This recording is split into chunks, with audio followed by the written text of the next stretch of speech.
भैया मैं पापा को लेके अस्पताल जा रही हूँ, शाम तक आऊंगी, ठीक है? लगता है भाभी ने कुछ डाला इसमें। देखो पैसे, इतने सारे पैसे। तो ये काम कर। और भाभी ऐसा क्यों करेगी? चुप, चल खड़ी हो। रुको, पूछो इन दोनों से इस टाइम पे कहाँ जा रहे हैं दोनों? बताया तो था भाभी, अस्पताल जा रही हूँ। अस्पताल लेके जा रही हो या हमारे घर से पैसे चोरी करके गांव भाग रहे हो दोनों?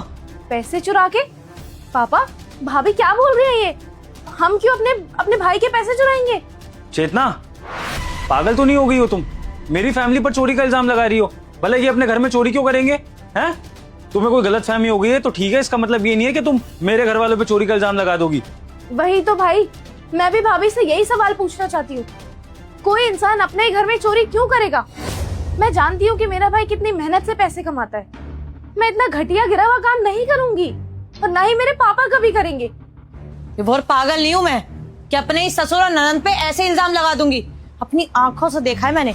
ये तुम्हारी प्यारी बहन है ना, ये तुम्हारे लॉकर में से पैसे चोरी कर रही थी और तुम्हारे पापा साइड में खड़े होकर रखवाली कर रहे थे कि कोई देख ना ले। वो तो अच्छा है मेरी नजर पड़ गई, ये तो पता ही नहीं चलता। अभी डॉक्टर के बहाने घर जा रहे हैं, पूरे 2 लाख रुपए गायब है।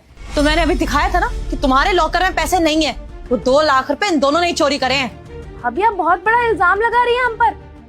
भला मैं और पापा भाई के पैसे क्यों चुराएंगे? और आप बोल रहे हैं कि आपने हमें देखा है चोरी करते हुए। क्या सबूत है आपके पास? अरे हो सकता है ना कि आप भाई के 2 लाख रुपए कहीं रख के भूल गई हो और आपको याद ना आ रहा हो। ऐसा भी तो हो सकता है ना। आपने तो सीधे मुझे और मेरे पापा को चोरी ठहरा दिया। भूल क्यों गई हो? सीधा इल्जाम लगा दो ना मुझ पे कि मैंने ही चोरी की है। वैसे भी घर की जो बहू होती है उस पे इल्जाम लगाते थे और खुद बच जाते हैं।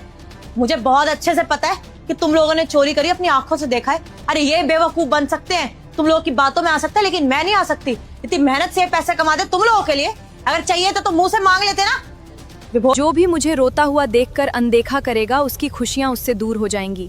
अगर दिल में मेरे लिए जगह है तो वीडियो को लाइक करो, फॉलो करो और कमेंट में जय मां लिखो। तभी भाई बोलता है कि बहन अपना बैग चेक करा दो क्योंकि आपकी भाभी है जो इनका शक दूर हो जाए। और फिर तभी भाई बोलता है कि बहन अपना बैग चेक कराइए और आपकी भाभी का जो शक है ना ये दूर हो जाए और मैं आपकी भाभी से बात करूँगा। तभी बहन बोलती है ठीक है भाई, मैं अपना बैग चेक करा दूँगी और इसके बाद जो मैं कहूँगी वो आपको करना पड़ेगा। आपको भी भाभी का बैग चेक करना पड़ेगा। तो भाई बोलता है ठीक है कोई बात नहीं, ठीक, आपकी शर्त मुझे मंजूर है और मैं भाभी का भी बैग चेक होने के बाद तू बिल्कुल ठीक वैसा करेगा जो मैं कहूंगी तुझे करने को। अरे ठीक है बहन, तू कर लियो जो करना है तेरे को, लेकिन फिलहाल बैग चेक करा। हाथ जोड़ रहा हूँ तेरे उनसे, क्योंकि तुमने जो बहुत बड़ी गलती करी है ना, इसकी सजा पहले तो यही है कि तुम माफी मांगो, उसके बाद मैं तुमसे अलग से बात करूंगा। मांगो माफी। अरे माफी क्यों मांगू मैं? पैसे तो अभी भी गायब है ना, नहीं है ना तुम्हारी तिजोरी में? तो कहाँ गए पैसे? इन्होंने इधर उधर कर दिए होंगे। अगर इनके बैग में पैसे नहीं है तो पैसे गए कहाँ? मैं बताती हूँ कहाँ गए। तूने बोला था ना भाई, चेक कराने के बाद तू बिल्कुल वही करेगा जो मैं कहूंगी। कर अपनी बीवी का बैग चेक। तू अभी अपनी बीवी का बैग चेक कर, उसमें मिलेंगे पैसे। मेरा बैग चेक? मेरा बैग चेक क्यों होगा? मैं क्यों अपने पति के पैसे चुराऊंगी? भाई तू अपनी बीवी की बातों पे विश्वास मत कर। मैंने कहा है ना बैग चेक कर।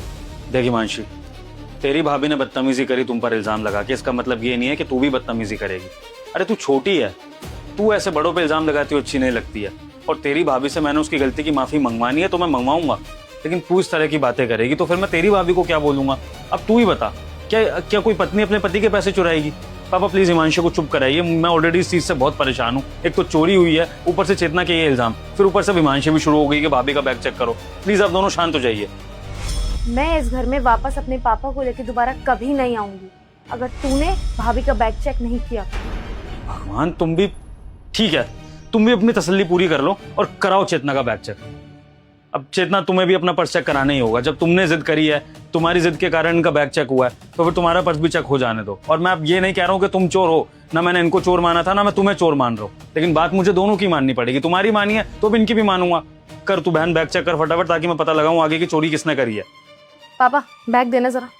लो बेटा।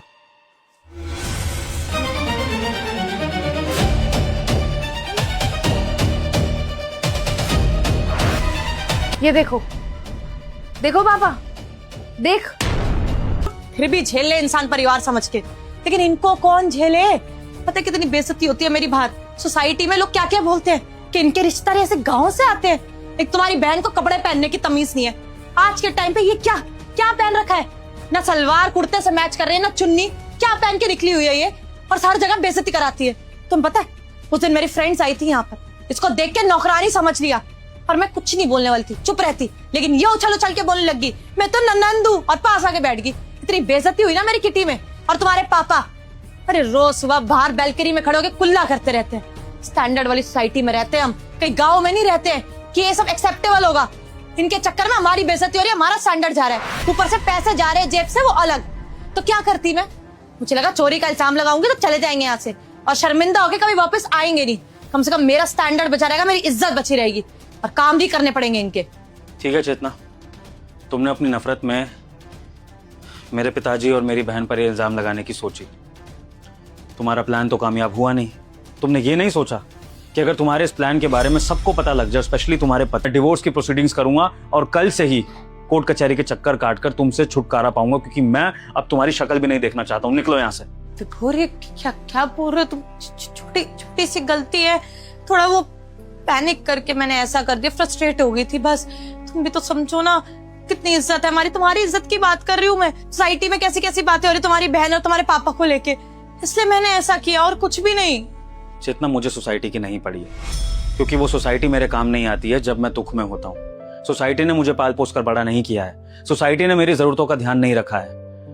मेरे माँ बाप, मेरे भाई बहनों ने मेरा ध्यान रखा है। मेरे गांव वालों ने मेरा परिवार बन के साथ दिया है और इस काबिल बनाया है कि मैं शहर में आकर ये पैसे कमा सकूं और तुम जैसी मॉडर्न लड़की से शादी करके घर बसा सकूं। और आज तुम इन्हीं के खिलाफ साजिश कर रही हो और इस चीज का एक्सप्लेनेशन दे रही हो मुझे। भाड़ में गई ऐसी सोसाइटी, भाड़ में गई ऐसी पत्नी। और चेतना, एक बात याद रखना, परिवार जैसा भी हो, अंत में इंसान के काम परिवार ही आता है। कोई सोसाइटी नहीं आती, कोई मॉडर्न लोग नहीं आते। ये जो तुम मॉडर्न लोगों को देख के इतना सुपीरियरिटी कॉम्प्लेक्स फील कर रही हो ना, ये दुख में कोई भी काम नहीं। मायके जाएगी, इसके माँ बाप क्या सोचेंगे, आस पड़ोस वाले क्या कहेंगे कि अपने वहां ससुराल से लड़कर तलाक लेकर यहाँ आ गई है।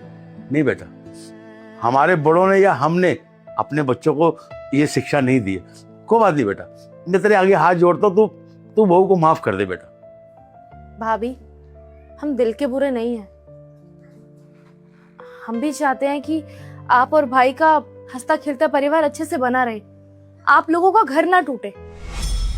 लेकिन अगर आप ही हमारे साथ ऐसा करोगे तो परिवार में एकता कैसे बनी रहेगी? और भाभी, कमियां तो हर इंसान में होती है, कोई भी इंसान पूरी तरह से ठीक थोड़ी ना होता है। इंसान की कमियां देखकर भी अनदेखा कर देना, ऐसे ही चलते हैं परिवार।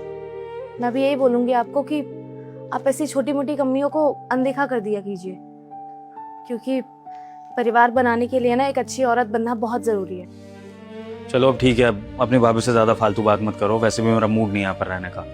मैं भी आप लोगों के साथ हॉस्पिटल चलता हूँ, हो सकता है इनमें से कुछ पैसे काम ही आ जाए पापा के इलाज में, और बाकी बातें आकर करेंगे। चलो।